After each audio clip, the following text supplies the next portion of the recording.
Well, hello, we've moved outside. It is beautiful out here. We just talked about honoring your father and your mother. Well, let's move in the Gospel of Matthew to chapter 5, and verses 11 and 12 are what we're going to talk about now. So we've moved away from the Gospel of John. Now we've turn left, and go to Matthew. And this was a time when Jesus was teaching his disciples and a lot of people about different things in life. And he says the following words. And why do I know he said it? Or why do I think he said it? Because our Bible has these words printed in red. Are you ready? Cory, you ready? Uh-huh. And pig has a name. You want to tell him? Penny. Penny the pig. So this is Penny Pig. Yep. And Elmer's inside because I needed to hold my book, and I can't hold him because he'd be running around out here. We're right down by the creek, and Cory and I took a walk, and we saw frogs. We saw all kinds of things down here, didn't we? Yeah. And it's a beautiful day out here. So, are you there? All right, here's what Matthew chapter 5, verse 11 says. You are blessed when they insult you and persecute you and falsely say every kind of evil against you because of me. Be glad and rejoice, because your reward is great in heaven. For that is how, and I need to turn my page, that is how they persecuted the prophets who were before you. Well, let's go to our indescribable devotion today. It says, magnets are all around you. You might see some stuck on your refrigerator. How are magnets made? And what gives them their mysterious power of attraction? Remember that all matter, that means everything you can see and touch, is made up of millions of microscopic particles called atoms. Inside these atoms are even smaller particles called electrons, and that's what I studied. Usually, electrons zoom around every which way, but sometimes electrons all start zooming in the same direction, creating an invisible force called magnetism. This happens most often in metal objects made of iron or steel, creating what's called a magnet. Magnetized objects attract other objects made of iron or steel.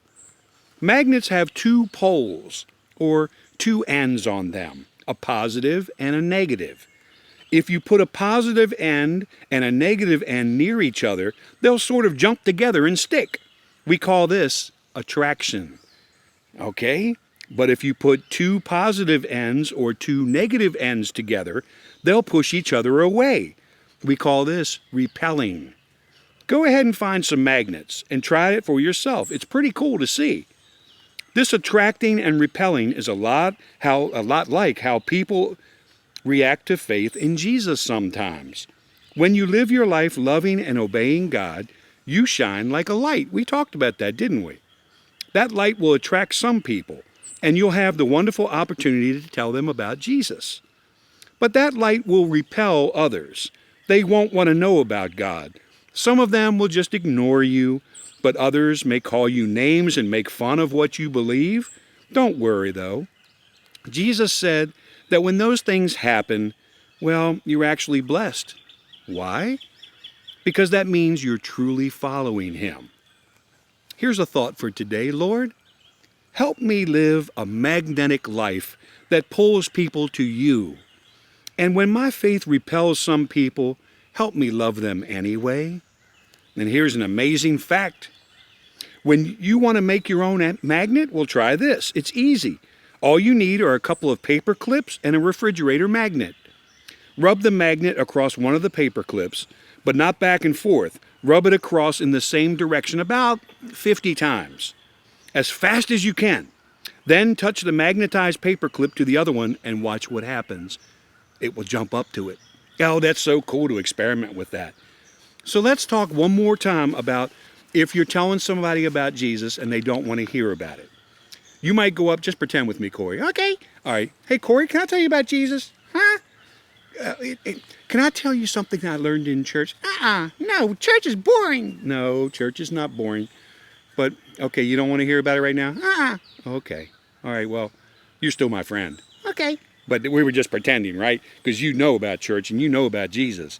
So see how we didn't argue? Once he said he didn't want to hear about it, okay, but we're still friends. because you might have another opportunity to be able to tell him about him later on. So that's what I want to leave you with today. I think we'll go take a walk on this beautiful day, and maybe we'll let Penny run around a little bit, okay? Hi, Penny Pig. Hi. Oh, isn't that sweet? She's just learning how to talk. Okay, guys, that's what I'll leave you with. Have a great day, and try to get outside and walk around a little bit. Maybe today you can take a walk with your brother or sister or mom or dad, or, just doesn't have to be a long walk. Just go outside and look around at the beauty all around us, okay? All right, I love you. See you soon. Bye-bye.